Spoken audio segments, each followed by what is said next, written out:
Warning, the following episode deals with some possibly disturbing content and ethical quandaries. Hello, minions. Yes, it is I, Ace-Erik, taking over narration duties for a brief spell.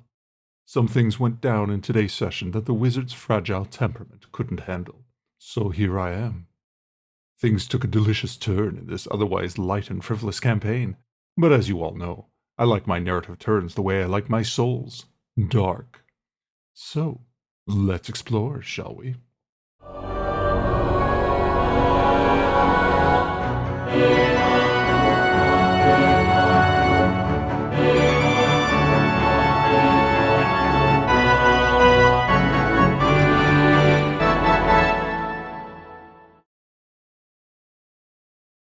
As is the custom, the action is recreated using the Order of the Stick Monster for Every Season cutout minis. Today's players: Nathaniel is Colin Bush, lawful cleric of Alona, level 4. Neil is fan favorite Onion Buns Bumblestump, neutral halfling, level 2. Vahid as Argus, neutral elf. And Marcel returns as The Hood, neutral thief. And George returns as Quick Vincent, neutral fighter.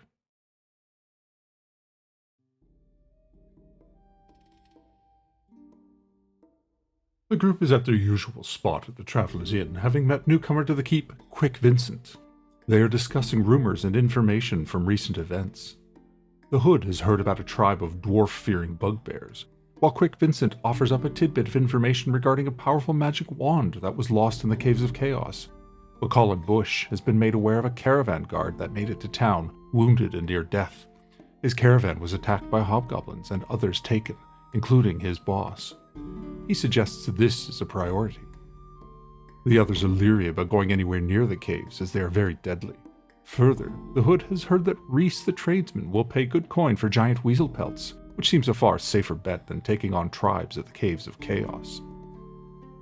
Whatever they decide to do, they all agree that it would be good to seek out retainers, so the Hood, in flamboyant form, tosses a knife at a wooden shelf above the bar, scoring a precision hit and calling for silence.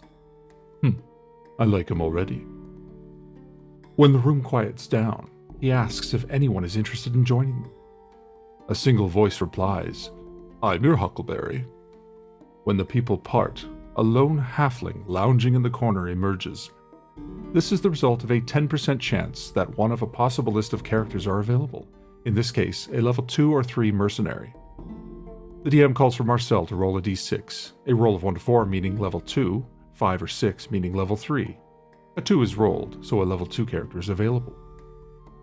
This new halfling immediately seems to take a dislike to Bumblestump, saluting him but insulting him and treating him like dirt, going so far as to steal his drink and down it in front of him.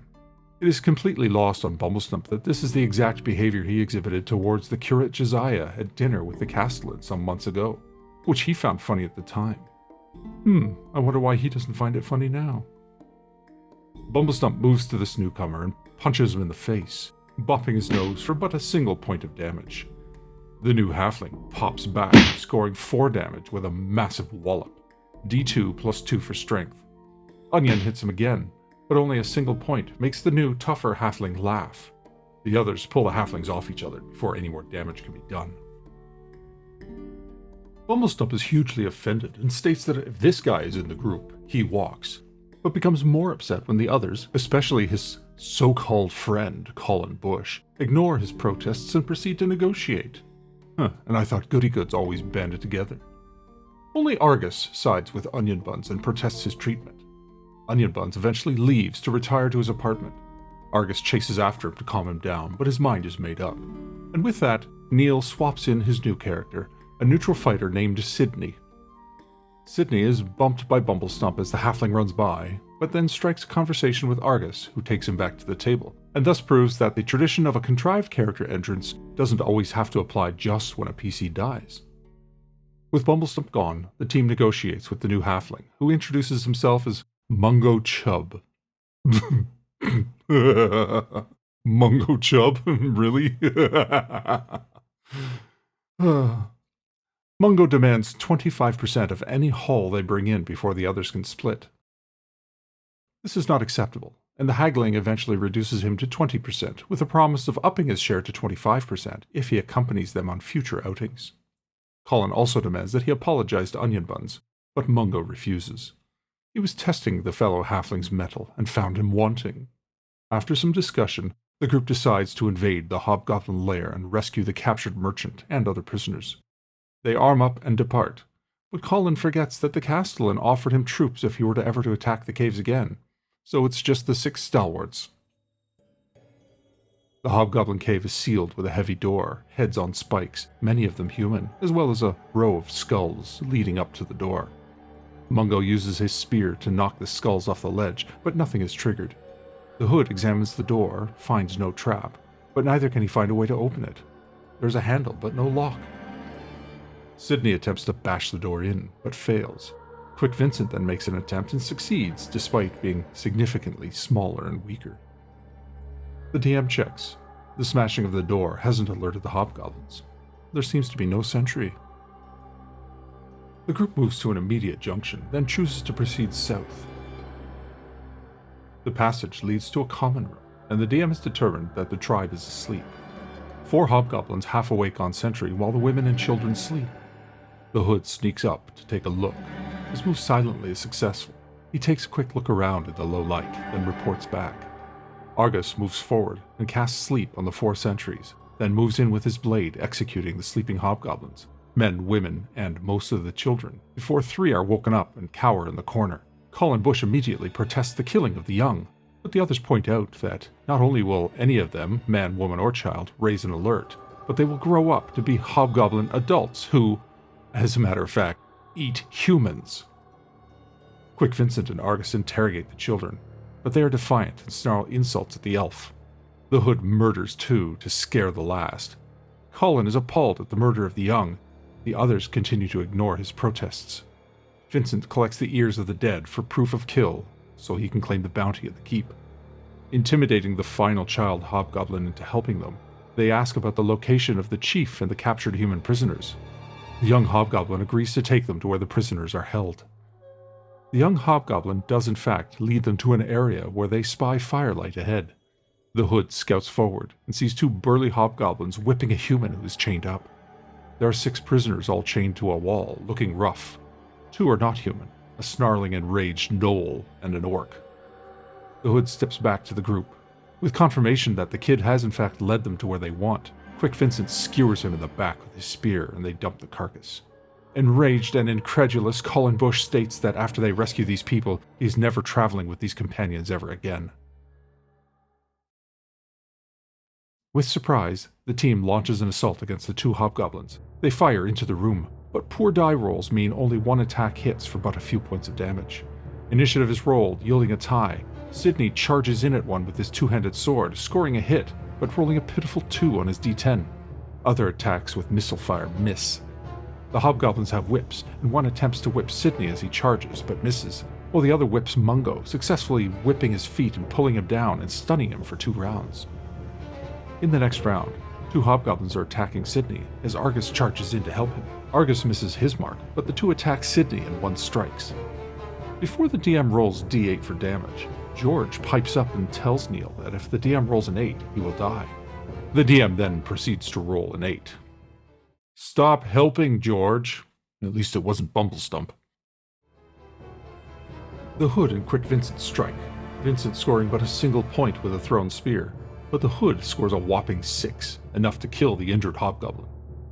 The prisoners are cheering and calling for help, but the fight rages as the second Hobgoblin's morale holds. Argus plans a fighting withdrawal but loses initiative. The Hobgoblin then scores a hit for 6 damage. Argus the elf has only 5 hit points, so falls to the humanoid. Colin ponders whether he wants to use his light spell or hold person. Why he didn't lead with these spells remains a complete mystery. Ultimately, he decides to cast light. Initiative is rolled. He casts his light, blinding the Hobgoblin as the others attack it at bonus, finishing it off rather easily. Vincent then executes the orc and gnoll in the prisoner line, but they free the others, including the weakened merchant. Forming up with their rescued prisoners, they take what they can from the Hobgoblin and fallen allies, in addition to collecting ears for the bounty on humanoids. After business is taken care of, they depart as swiftly as possible. The DM rolls no more encounters, and no alert was sounded to the remainder of the Hobgoblin tribe, so the team returns to the keep without further incident.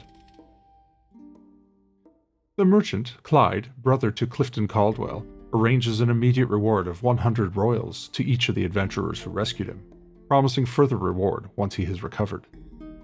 A woman among the prisoners, Mrs. Caldwell, seeks out the Hood as he was the first to unshackle her at the cave, and offers him a fine dagger, which she says carries a light enchantment on it, a dagger +1 for mechanical purposes.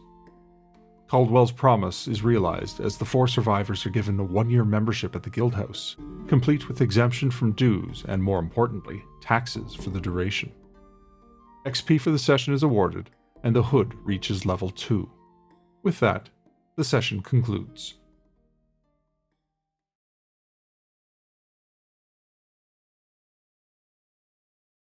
Well, minions, it seems that moral quandaries abound when random mercenaries band together for a task. The group tackled the Hobgoblin Cave, not a light task, but they were obviously up for it. It was certainly fun to watch Colin Bush squirm at the butchering of the Hobgoblin young, but then, isn't that one of the great things about this game? Exploring such things and making character choices about it. This is wonderful fodder for character interaction, and ultimately, Colin declared that he wouldn't travel with any of these fellows again. It'll be truly interesting to see if he lives up to that promise should they come together again. Bumblestump has already shown that he's willing to walk away from an unpleasant companion. The Hobgoblin Cave can be pretty lethal, but the group was lucky with the dice for the most part. The team was pretty focused and stuck to their task, though there was the temptation to take out the Hobgoblin Chief and attempt to recover the Staff of Elona, but ultimately they decided it was best to save the captives and get out. There are still many Hobgoblin warriors remaining, and I wonder what the reprisal for the murder of the women and children will be. Nothing good, if I know Hobgoblins. We'll have to wait and see, minions. We'll have to wait and see. The halfling NPC Mungo Chubb has been added to the Keep roster and will be available in the future, though I really want to see him interact more with Bumblestump. Bumblestump is a favorite around here, so this Mungo needs a comeuppance.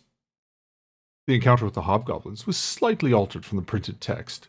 The cave they entered does in fact contain the women and children of the tribe, but as written they are meant to be in preparation for the feast. Here the DM simply rolled and determined that they would be asleep as it was midday. Had they been awake, the scenario would have been played as written, with them prepping a feast of their new human captives. With Argus's death, Vahid rolled his new character, Vic, selecting the Old School Essentials Advanced Barbarian, which has been added to the list of options by the DM. As he rolls his hit points, George opens his mouth again, telling Vahid that he doesn't want to roll a 3, since a 1 or 2 he's allowed to re-roll, 3 is therefore the worst possible result. Vahid proceeds to roll a 3. Everyone glares at George. The Hood levels up to level 2, and before George can open his mouth, Marcel silences him and rolls his d4 for hit points, scoring a 4. Never let the mouthy player influence the dice. Well, minions, I'm sure you enjoyed that as much as I did, due mainly to my dulcet narration, of course. I admit I do miss my own exquisite Night Below recaps, but they will be returning next season. In the interim, I shall continue to pop in on these Old School Essentials reviews from time to time. Until then, ta for now, minions.